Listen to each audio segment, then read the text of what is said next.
Shalom, amados hermanos, el Eterno les bendiga y les guarde. Una vez más, pues es una bendición poder conectarnos y bueno, seguir estudiando la bendita palabra de nuestro Padre Eterno. Así que bienvenidos los hermanos que están conectados y a los que se van a conectar y también los que van a ver el video diferido. Estamos en el estudio del libro de Marcos, ¿verdad? Y en esta oportunidad vamos a comenzar el capítulo 15 del libro del segundo libro del Nuevo Testamento. Así que, pues, sin más, vamos a hacer una oración y vamos a pedirle al Eterno que sea con nosotros en esta hora. Vamos a orar. Baruch atah Adonai Eloheinu melech haolam. Bendito eres tú, Adonai Elohim nuestro, Rey del universo, Elohim de Abraham, Elohim de Isaac y Elohim de Jacob. Gracias, Abba, le damos gracias porque nos da la vida y nos permite una vez más estudiar su palabra. Pedimos que usted sea el maestro y el enseñador y que nos guíe a través de su espíritu y podamos aprender más de su bendita palabra. En el nombre de Yeshua, elevamos nuestra oración y ponemos esto en tus manos. Y decimos amén y amén. Bien, mis amados hermanos, vamos a comenzar el estudio del libro más bien dicho, del capítulo 15 del libro de Marcos. Estamos a un capítulo de terminar el libro de Marcos verso por verso. Bendito sea el Eterno por ello. Cada vez que estamos ya finalizando y terminamos, nos alegramos en gran manera porque es un triunfo, ¿verdad? Sé que falta mucho por recorrer y bueno, solamente le pedimos al Eterno que nos dé vida, ¿no? Para poder seguir estudiando y escudriñando su bendita y santa palabra. Así que pues les invito para que abramos las escrituras. Vamos a ir como siempre lo hacemos, de manera sistemática, verso por verso. Y vamos a comenzar aquí en el verso 1 de Marcos capítulo 15.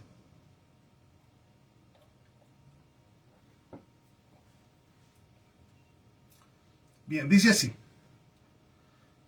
Muy de mañana, habiendo tenido consejo los principales sacerdotes, con los ancianos, con los escribas y con todo el concilio, llevaron a Yeshua atado y le entregaron a Pilato. Pilato le preguntó: ¿eres tú el rey de los judíos? Respondiendo él dijo: tú lo has dicho. Y los principales sacerdotes le acusaban mucho, y otra vez le preguntó Pilato diciendo: ¿nada respondes? Mira cuántas cosas te acusan. Mas Yeshua ni aun con eso respondió, de modo que Pilato se maravillaba. Bueno, justamente dice que la escritura acá que muy de mañana, estamos hablando acá de la madrugada del día, la madrugada del día 14. Así, del día 14 estamos hablando del día 14 del mes de Nisan o del mes de Aviv, ¿verdad? Donde nuestro amado Mesías es llevado acá, justamente pues juntamente dice acá que los sacerdotes, los ancianos, los escribas y el concilio, dice que lo llevaban atado, es decir, prácticamente llevaban a nuestro santo maestro como un ladrón, ¿verdad? Como alguien que había cometido algún delito cuando no había hecho nada.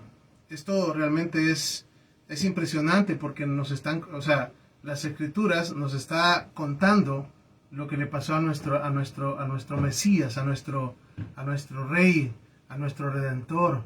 Entonces, esto pues tenía que suceder, ¿verdad? Tenía que suceder, ya estaba en los planes del Eterno, ¿verdad? Para la redención de todo Israel y de todas las naciones. Y es por eso que pues estamos viendo esta situación que aunque la estamos leyendo, pues obviamente no se parece en nada leerlo a estarlo viendo, mucho menos estar pasando por ese momento tan difícil, ¿verdad? Y dice acá que le entregaron a Pilato, y Pilato le hace una pregunta a nuestro Mesías y le dice: ¿eres tú el rey de los judíos? Vean la pregunta que le hace. Y el Mesías le dijo: tú lo dices o tú lo has dicho. En otras palabras, en ese momento ¿verdad? Yeshua no dijo que era el Mesías, pero dijo que las palabras que Pilato estaba diciendo eran verdad. Nuestro amado Mesías estaba prácticamente afirmando que es el rey de los judíos. Y esto es bien importante, porque vivimos en tiempos donde cuando hablamos de las cosas judías, muchas personas hoy en día no le agrada que se diga algo que es judío, algo que es hebreo. No sé, hay una aversión, y ese es el espíritu de Amalek. El espíritu de Amalek. Cuando nosotros vemos en las escrituras que se nos hablan de las 4 bestias allá en el libro de Daniel, cuando se habla de los babilónicos, de los medopersas, de los griegos, de los romanos, en el libro de Joel no se describe tan así como bestias, pero se habla de 4 animalitos, y por ahí se habla del saltón, del revoltón, de la oruga. Bueno, son 4 animalitos, y está hablando que están devorándose una plantita. Entonces, para una planta, esos 4 animalitos sí son es decir, son bestias, porque, o sea, es decir, se la acaban, es decir, se la comen, ¿verdad? Y esos 4 animalitos que son mencionados en Joel, capítulo 1, si no me equivoco, no es que sean diferentes animales en sí, sino que es un mismo animal en sus diferentes etapas, desde que nace hasta que está adulto, ¿verdad? Por eso es que podemos nosotros encontrar de que se habla de diferentes, o sea, es decir, cuando hablamos por ejemplo, de la oruga, ese es el principio, es el principio, es así, la oruga es el principio cuando nace este animal, ¿verdad? Y luego después se habla del saltón, y ya estamos hablando de el mismo animalito, pero ya en una etapa ya un poquito más vamos a decir, en otra etapa ya de crecimiento. Y después se habla del revoltón, que es otra etapa del mismo animalito. Y por último, si no me equivoco, se habla de la langosta. Ya es el animal en su etapa más ya adulta, ¿verdad? Donde hace más daño. Por eso es de que de los 4, digamos acá, estos 4 animalitos que para una plantita son unas bestias.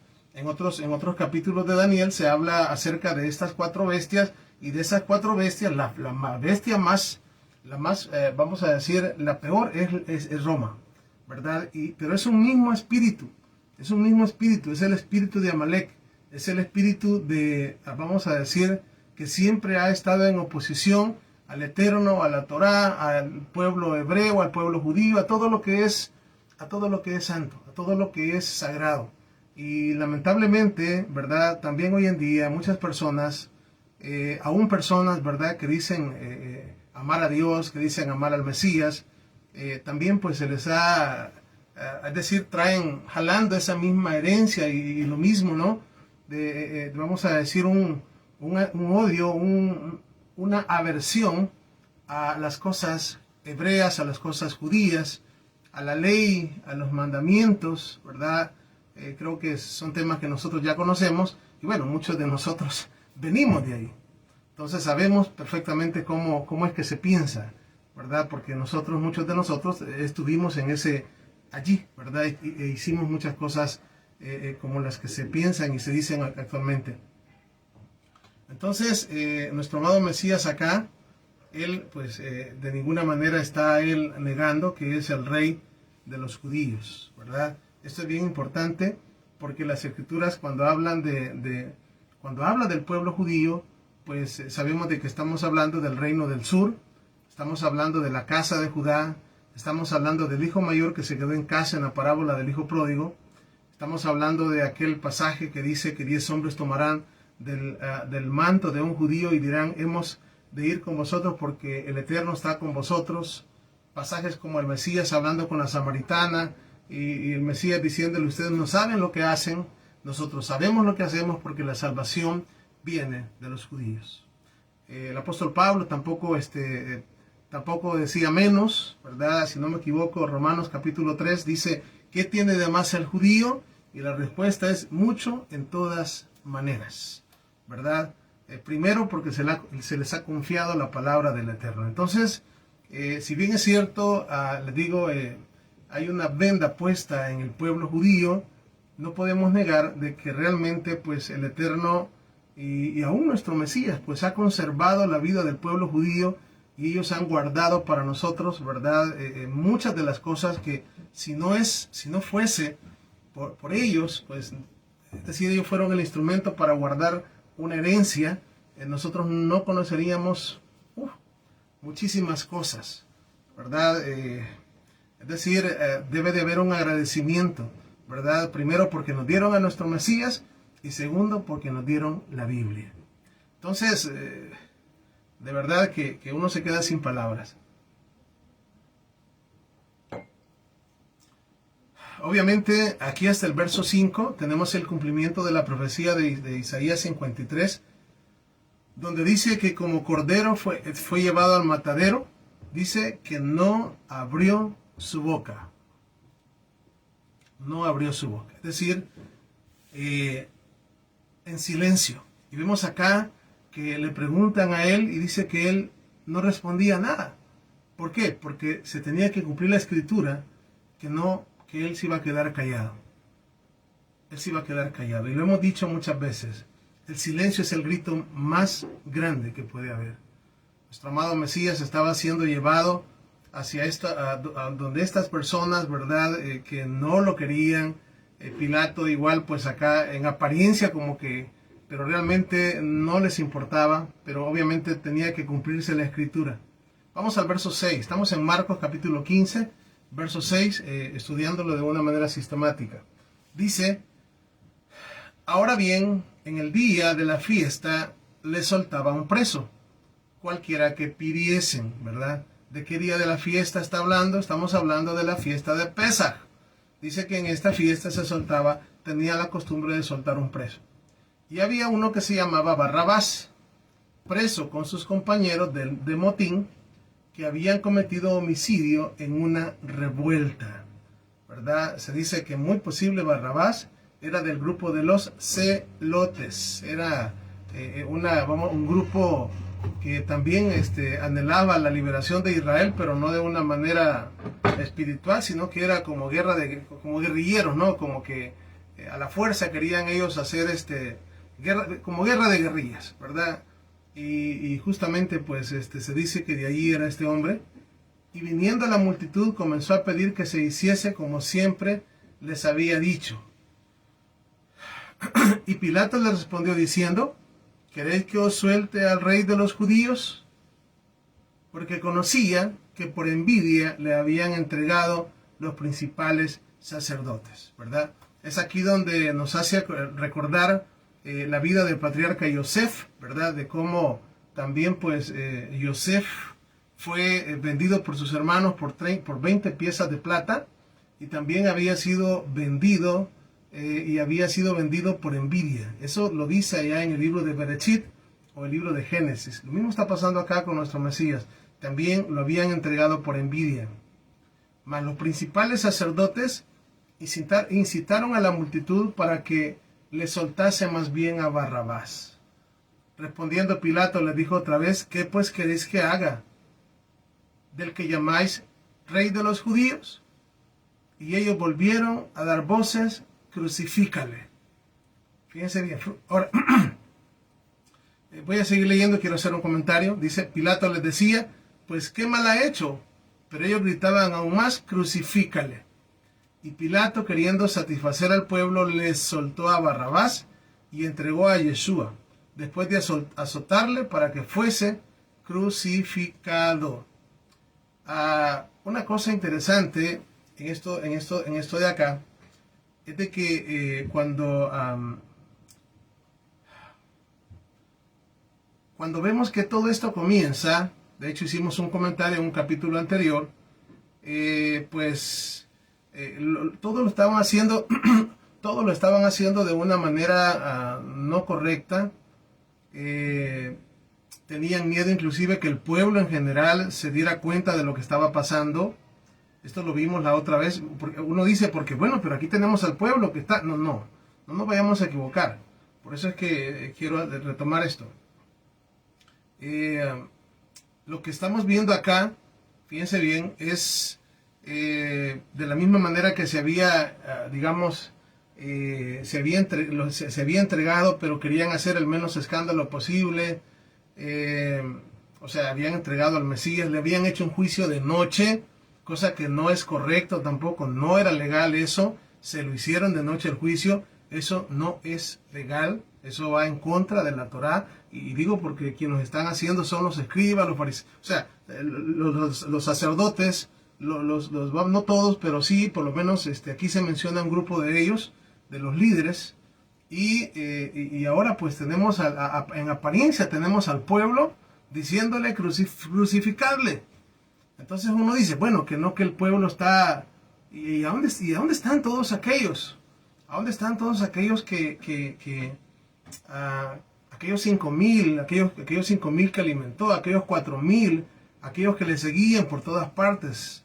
Aquel grupo de judíos, no pequeño, que le había recibido con palmas en sus manos unos días antes, aproximadamente una semana antes, en la entrada triunfal a Jerusalén, ¿a dónde están todos aquellos que él había sanado, que les había curado a su madre, a su padre, a su hijo, a su amigo? ¿A dónde estaban todos ellos? Todo esto lo habían hecho de una manera que, es decir, hacer el menos alboroto posible. Porque estas personas que estaban diciendo acá crucificarle, no era en sí el pueblo en general, eran personas pagadas. Eran personas pagadas. Todo aquí se había hecho así. Es decir, así como habían pagado para que Pilato lo entregara, así como habían pagado testigos falsos para que lo acusaran en su contra, cosas que tampoco podían, es decir, lo acusaban, pero en realidad eran mentiras, era gente pagada. También aquí tenían gente pagada para que gritaran y dijeran, crucifícale. Es decir, todo era un complot. Todo esto era algo que ellos habían armado. ¿Para qué? Para que pues el Mesías fuese, bueno, tenía que cumplirse la escritura, ¿verdad? Pero resulta que todo esto que estamos viendo acá, bueno, donde creo que la mayoría de personas, cuando no, es que fueron los judíos mataron a Jesús, dicen así, ¿verdad? Y que ellos dijeron, caiga su sangre sobre nosotros y nuestros hijos, y etcétera, y etcétera. Eso dio paso a cientos de años de antisemitismo hasta el día de hoy. Por eso estamos hablando del espíritu de Amalek. Hasta el día de hoy hay mucho antisemitismo, hay mucho odio en contra de lo que es judío, y esto no es una cosa nueva. Podemos hablar de los pogroms, estamos hablando de la Iglesia Ortodoxa rusa persiguiendo a los judíos, estamos hablando de la Santa Inquisición, estamos hablando de las cruzadas y un sinfín de cosas que han pasado, del Holocausto, Hashoah, estamos hablando pues hace poco tiempo relativamente, 1939, o sea, lo más reciente, y todavía existe, ¿verdad? Todavía existe, y existe en gran manera, el odio no solamente hacia el pueblo judío, sino hacia la Torá, al hebreo, hacia todas las cosas que son sagradas, que son, es decir, que son del Eterno, que son de nuestro Mesías. Entonces, su Hijo. Entonces, les digo, lamentablemente, ¿verdad? Les digo, existe eso hoy en día, existe, y es muy fuerte, y es muy fuerte. Todo esto no comenzó desde que el Mesías murió para acá, para que alguien dijese, no, pues han estado pagando todo porque mataron al Mesías. No, ya lo hemos dicho. Realmente, si hablamos de quién tuvo la culpa, llegamos la otra vez llegamos al último pensamiento de que si realmente hay un culpable, ese soy yo. El culpable, Isaías 53 lo demuestra, por mis llagas murió él. Y él dijo que su vida nadie la quitaba, sino que él la entregaba. Entonces, al final todos, tanto judíos como, vamos a decir, como gentiles, como romanos, es decir, el Mesías muere por todos. Todos nosotros, toda la humanidad, todos somos culpables de su muerte. Entonces, pero era algo que era necesario al final. El Eterno, en su grande amor y misericordia, pues dice la palabra, porque de tal manera amó el Eterno al cosmos, a todas las naciones, que envió a su Hijo para que todo aquel que en él crea no se pierda, sino que tenga vida eterna. Como dijo Yeshua mismo, no he venido para condenar al mundo, sino para que el mundo sea salvo por él. Es decir, realmente es impresionante todo esto, porque aún antes de que nuestro amado Mesías pisara la tierra, antes de que nuestro amado Mesías naciera acá, ya el odio en contra de nuestro pueblo se viene viendo desde el tiempo en que ellos entraron a Egipto. Si no, vean lo que pasó. ¿Qué pasó en Egipto con el pueblo, con la nación de Israel? Los egipcios los oprimieron. ¿Y por qué los oprimieron? Es que los oprimieron porque iban a matar a Jesús. No, perdónenme, no nada que ver con eso. Siempre ha habido una oposición en contra de las cosas, en contra de las cosas de arriba. Siempre. Cuando hablamos y vemos que sale al desierto, los pueblos no los dejaban ni pasar. No querían ni que pasaran por el lugar donde ellos, o sea, aunque les decían que solamente iban a pasar y que les dieran permiso, no los dejaban pasar. Inclusive vino aquel hombre, Balac, ¿verdad? Que solamente los vio de lejos y vino a decirle a Bilán que maldijera a ese pueblo. O sea, realmente un odio sin causa, un odio sin causa. Perdón, no había causa para odiar a la nación de Israel. Pero así ha sido. Y así ha sido. Y cuando entraron a la tierra prometida, a los amalecitas, a los filisteos, y siempre, realmente, pues, les digo, siempre ha habido, ¿verdad?, oposición. Siempre el enemigo ha querido exterminar al pueblo. Y de hecho tenemos la historia en el libro de Esther. Ahí tenemos la historia. Todo el libro de Esther trata de eso, ¿verdad? De cómo un hombre malvado llamado Amán quería destruir al pueblo judío. Pero a las cosas al final, pues, se dieron vuelta. Pues yo creo que conocemos, y de hecho hay una fiesta de acción de gracias donde estoy hablando de Purim, donde lo que hacemos es justamente estudiar ese libro, ¿verdad? Y estudiar y acordarnos de las maravillas que el Eterno hizo. Entonces, ¿por qué lo querían exterminar? No, porque simplemente es decir, es parte del pueblo del Eterno. Si hablamos en el tiempo en que se le llama el oscurantismo, donde no se escribió nada, que sí se escribió, porque en ese tiempo pasó lo de los macabeos, lo de Hanukkah, ¿verdad? Ahí tenemos también, ¿verdad?, cómo también quisieron exterminar también al pueblo judío. Y eso lo narra el libro de Daniel, capítulo 8, habla de lo que va a pasar en ese tiempo, que de hecho todo lo que pasa ahí es una sombra profética de lo que va a pasar al final de los días, y ese Antíoco Epífanes viene a ser una figura del antimesías o del anticristo, que tanto hoy en día se habla de él, pero no se tiene ni idea de qué es lo que va a venir a hacer. Pues ahí en Daniel 8, ahí está la figura. ¿Qué es lo mismo que hizo ese hombre? Es lo mismo que va a pasar en los días finales. ¿Donde quién? Pues él va a hacer guerra ¿con quién? Contra los que guardan los mandamientos del Eterno y tienen el testimonio de Yeshua. Entonces, realmente, les digo, no es nuevo, ¿verdad? No es el hecho de que el pueblo judío, ellos mataron a Yeshua y entonces por eso les ha venido lo que les... No, realmente no es por eso.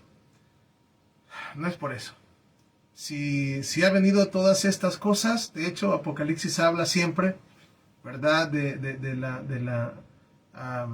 Vamos a ver, habla de la gran ramera, habla habla del dragón, ¿verdad? Que siempre está ahí, está pendiente que la mujer va a dar a luz un hijo y los persigue, y siempre es una lucha, ¿verdad? Siempre el enemigo ha querido destruir a nuestro pueblo. De hecho, pues las 10 tribus de Israel, imagínense, estamos hablando de 7 siglos antes del Mesías, desaparecimos, pero bendito el Eterno, pues la profecía se está cumpliendo. Entonces, ¿qué es lo que va a pasar en los últimos días? La unificación de los dos palos, Ezequiel capítulo 37, y el establecimiento del reino mesiánico. Entonces, las cosas al final van a terminar bien.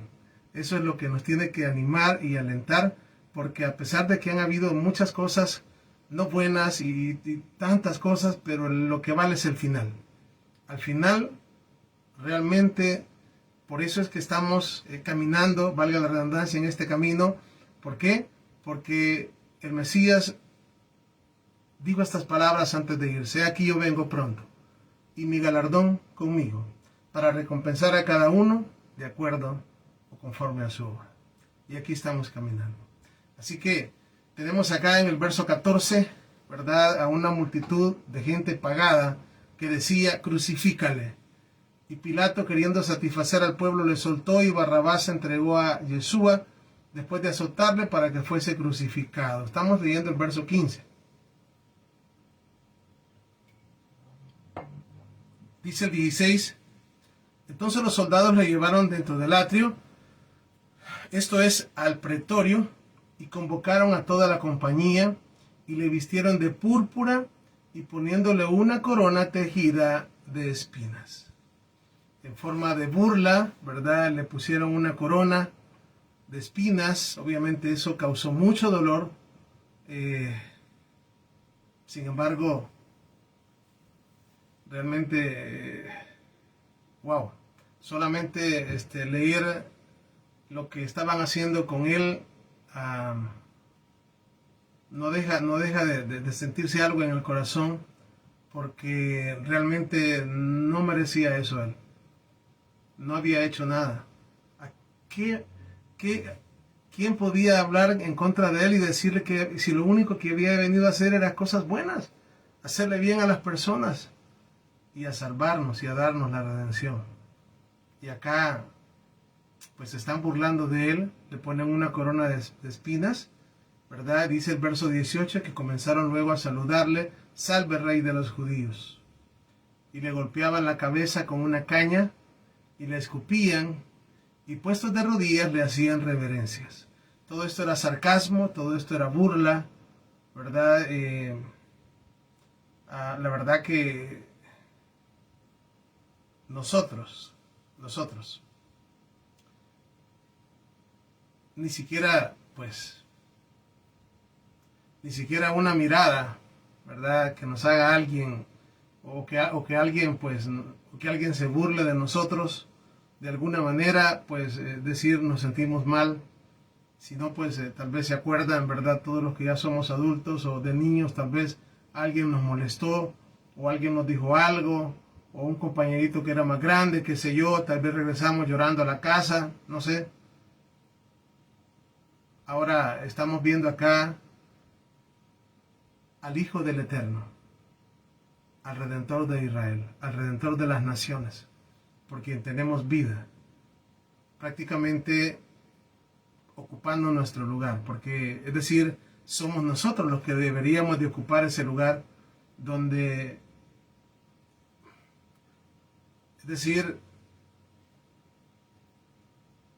solamente leer acá que le golpeaban la cabeza y que le escupían, eso de verdad que solo eso es para meditar. Es para meditar en el sentido de que uno pudiese pensar, pero no había necesidad de tanto. Pues sí, si nosotros si no hubiésemos muerto, si nosotros no hubiésemos pecado, pues sí, no hubiese habido necesidad. Pero debido al pecado, debido a nuestra maldad, Él ocupó nuestro lugar, y la Escritura dice que, a causa de su dolor, dice que por sus llagas hemos sido nosotros curados, y Él es el castigo de nuestra paz. Es decir, ese castigo que Él estaba pasando, porque un castigo prácticamente era el castigo nuestro, pero a causa de lo que Él estaba pasando, ahora nosotros podemos tener shalom, podemos tener esa paz que sobrepasa todo entendimiento, esa tranquilidad tan especial, tan lindo que es tener paz, que es estar con tranquilidad. Y no estoy diciendo que no van a haber problemas o que no tengamos algún tipo de problemas. Siempre van a haber, pero cuando tenemos la paz que sobrepasa todo entendimiento, viene un problema, Baruch Hashem, ya se va a resolver. Viene otro problema, Baruch Hashem, ya se va a resolver.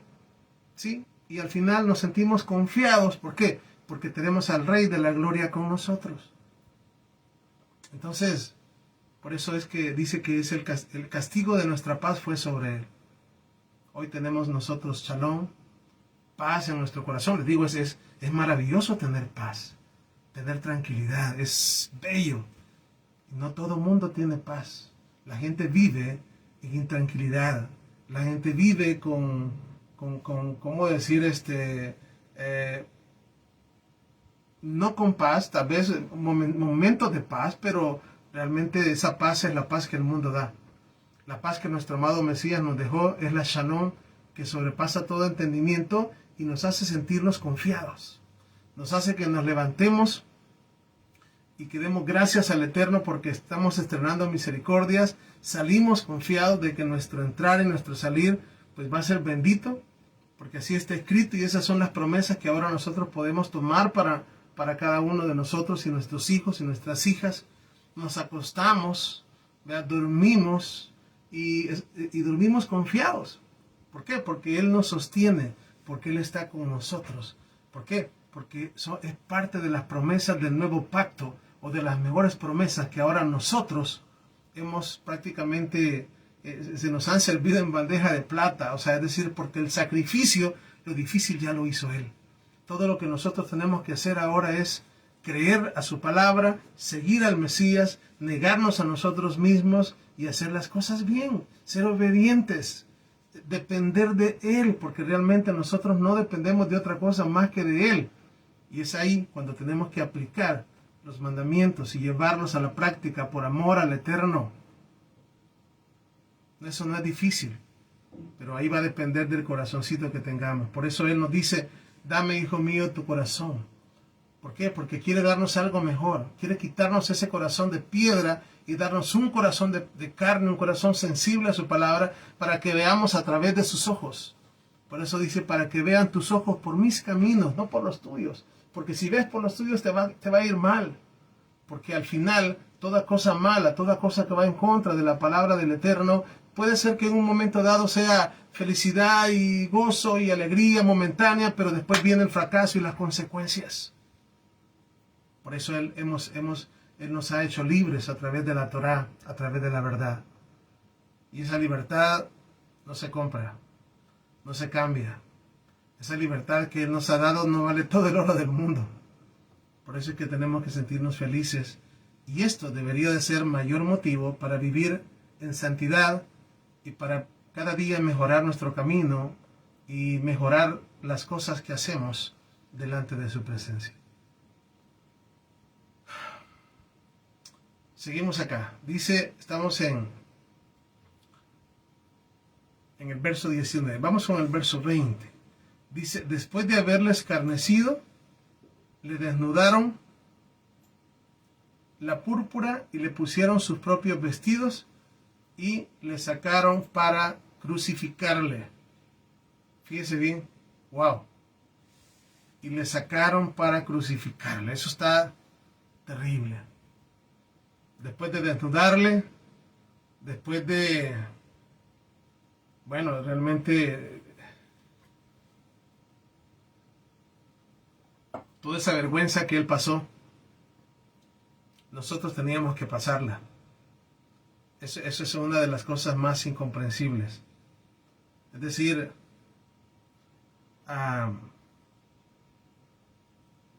¿quiénes somos nosotros? ¿O quién es usted? ¿O quién soy yo para merecer algo tan grande? Somos polvo y ceniza, somos tan pequeños, pero el Eterno nos amó, como está escrito en Jeremías 31, 2 y 3, con amor eterno. Y esa es la razón por la cual ahora nosotros tenemos la oportunidad de tener vida y vida en abundancia. Porque eso es lo que Él nos da, la oportunidad de comenzar de nuevo. Por eso es de que cuando escuchamos su palabra en el tiempo en el cual vivimos, tenemos que ser completamente renovados. Y tenemos que tener la mente de un niño, ser como niños. Y nuestra recepción, y nuestro, vamos a decir, nuestra mente, nuestro corazón, todo tiene que ser nuevo. O sea, en el sentido de que estamos hablando del nuevo hombre a través del que nace del agua y del espíritu. En otras palabras, o en palabras quizás más entendibles para todos nosotros, tenemos que ser odres nuevos. Oiga bien, odres nuevos. Antiguamente se utilizaba el odre, los odres, porque ahí se echaba el vino. Si los odres eran viejos, por eso es que nuestro amado Mesías dijo así, ¿verdad? Si el vino era nuevo y los odres eran viejos, entonces se echaba a perder todo, el vino y los odres. ¿Qué se necesita entonces para que el vino nuevo, estamos hablando ya del nuevo pacto, en la sangre del Mesías, para que el vino no se eche a perder, para que el nuevo pacto no se eche a perder, necesitamos nosotros tener odres nuevos, es decir, renovados. No seguir con el pensamiento antiguo, no tener prejuicios, que es lo que pasa, que queremos, o sea, con el prejuicio de muchas cosas que aprendimos mal, viene la palabra fresca, la palabra nueva, o sea, no nueva en el sentido de que ¿cómo se llama? De que nunca ha existido, sino que para nosotros es nueva, porque estamos hablando de que a través de las Escrituras tenemos vida a través del nuevo pacto. Entonces, si nosotros no nos convertimos en odres nuevos, entonces la palabra no la vamos a entender, no la vamos a escuchar. Por eso es que tenemos que quitar de nuestra cabeza muchas cosas que hemos heredado, muchas cosas que se nos dijeron. Cuando nosotros tenemos en la mente un montón de prejuicios y un montón de cosas, de ideas erróneas, y viene la palabra del Eterno, viene la revelación de la verdad, pues resulta de que empezamos a pelear con ella. Empezamos a discutir con ella, y así. Ya el prejuicio que muchas veces tenemos, aunque nos lean la Biblia, aunque nos digan aquí, ya nuestros ojos no miran, nuestros oídos no oyen. Porque tenemos los oídos incircuncisos. Los oídos tenemos que circuncidarlos también, escrito está. Habla de oídos incircuncisos la palabra. ¿Para qué? Para que podamos comprender, para que podamos entender. De otra manera, no hay forma de que el Eterno haga algo en nuestras vidas. El Mesías dice, aquí yo estoy a la puerta y llamo. ¿Acaso no puede él abrir la puerta? Claro que sí, pero él espera que usted y yo abramos la puerta de nuestro corazón para que entre él, para que él entre. Pero si nosotros estamos con el prejuicio, vamos a... mire, así como se está hoy en día, les digo, que se espera el Mesías, yo creo que si el Mesías viniese realmente no le reconocerían. Así. Si el Mesías viniese, por ejemplo, él va a venir, ¿no? Pero si él viniese un día de estos, por decirlo así, estoy casi que soñando, ¿no? Despierto. Para comenzar, no crea que él entraría en una congregación donde están haciendo cultos dominicales. Él no entraría ahí. Él no entraría ahí. La otra vez, hablando con unos hermanos, les decía yo, pensemos un momento. Supongamos que viajamos en el tiempo. Parece ficción, ¿verdad? Supongamos que fuésemos nosotros en el tiempo, o que viviésemos en el tiempo que nuestro amado Mesías estuvo aquí en la tierra. Andamos con él, ¿verdad? El día lunes, vemos las enseñanzas, martes, miércoles, jueves, y luego viene el viernes. ¿Y qué creen que va a hacer él el día viernes a la puesta del sol?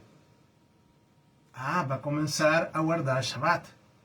¿Y yo qué voy a hacer? ¿Yo qué voy a hacer? Bueno, maestro, lo siento, ahí nos vemos el domingo porque usted guarda eso, porque usted es judío, yo soy gentil, así que yo no guardo Shabbat, pero ahí nos vemos el domingo. Tiene sentido.